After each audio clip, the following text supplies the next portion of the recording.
Duck hunters just received some disappointing news. In today's Outdoor Report, we're diving deeper into recent duck estimates. Wake Up Central Skot Covert breaks down what it means for the upcoming season, plus details on a brand new app every hunter needs to know about. Hey, it's Saturday, which means it's another edition of the Outdoor Report, joined by Trey Reid from Arkansas Game and Fish. Trey, we've got a lot of ground to cover. It's blazing hot, but I know cooler weather is around the corner, and the reason I know that, it's not because there's a cold front coming through tomorrow. That's true too. But I heard some reports of some teal already showing up in eastern Arkansas. It tells me some cooler temperatures can't be too far away. They like to ride those cold fronts down. They sure do. Yeah. Let's talk about ducks. Big news this week. Not exactly the best news either. Yeah, you know, so every year the U.S. Fish and Wildlife Service releases the waterfowl population status report, and did that just a little over a week ago. Not in time for us to talk about it last week, but you're right. The numbers are not as encouraging as perhaps we'd like for them to be. So every year since 1955, it's one of the longest running wildlife population surveys that we have in North America. Yep. The Fish and Wildlife Service, Canadian Wildlife Service, some partner states, you know, help out with it. Fly these transects up in the Canadian and northern U.S. breeding grounds, and so it's a really great benchmark going back to 1955. So duck numbers are down is the short answer, down about 9%, a little over 32 million. Which is a significant drop. Pretty significant drop. From last year. Scott, one of the things that I think will kind of be more disappointing to Arkansas hunters is that mallard numbers are down even more. You know, if you look at mallards themselves, they're down about 18% from last year, and over 20% below the long-term average. To me, that was the most concerning number.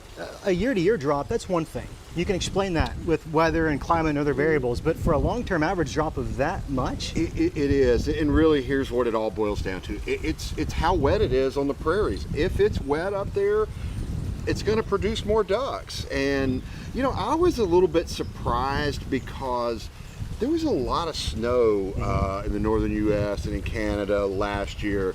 You and I were talking about it before we came on.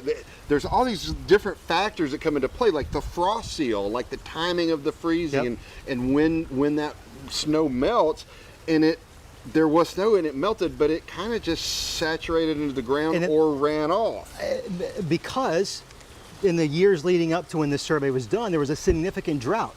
Right. So all that rain they did fall, it was making up for lost. Yeah, Sponge, exactly. man. Which means there's less habitat for these ducks. And that same survey found, I'm going to put you on the spot, I think correct me if I'm wrong, 9% fewer ponds for these ducks to breed on. That sounds about right. Yeah, that in of itself. If there's no habitat, where are they going to go? That's what it's all about, man. You know, and you know, Ducks Unlimited, Arkansas invests money, Delta Waterfowl, these other groups do all these things up there, but yeah, we need the grasslands. We need places for the baby ducks to hide, for mama duck to make nests and to raise those nests and to hide from predators. But it really all comes down to that water. If there is not water, and in a lot of cases, water in proximity to some of that other good terrestrial habitat, that vegetation we're talking about, we're not going to make ducks. So we could talk the entire Outdoor Report about this, and I'm tempted to, but I'm not going to.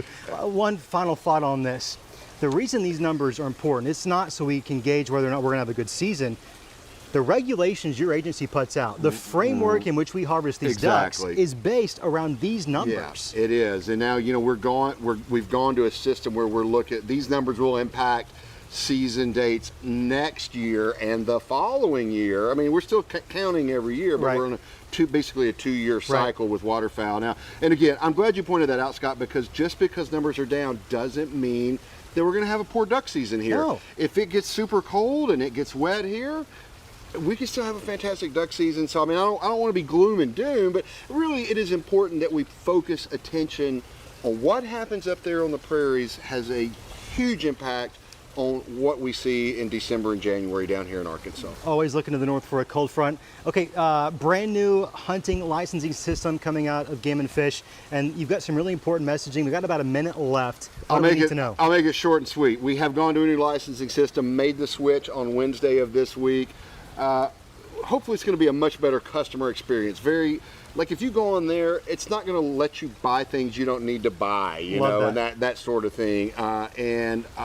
The key I want to tell people today, though, we've revamped the app too. So come hunting season, the app that you have on your phone now, unless you've deleted it and downloaded the new one, is not going to work. But you're going to be able to check deer without having cell service. You know, you're going to get this key code. So go to the Apple store or the Google store and download the new app. Delete the one you got now. Delete the old one, download the new one. When do I need to repurchase my hunting license? We got a question from a viewer about that. Yeah, so they expire June 30th of each year. They go with the state fiscal year, so they expire June 30th. So July 1st. But if they won't, if you had one last year, it won't be any good anymore. All right. For this delete the app, season. re-download it, purchase a new hunting license. It'll be here before we know it. Hey, if you have questions for Trey, we're going to try to answer as many of those as we can. Just text me 501-376-1111. That's the number there on your screen. We'll answer some more questions next week.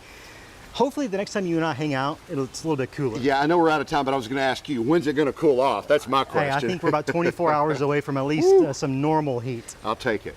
We'll see you guys next weekend.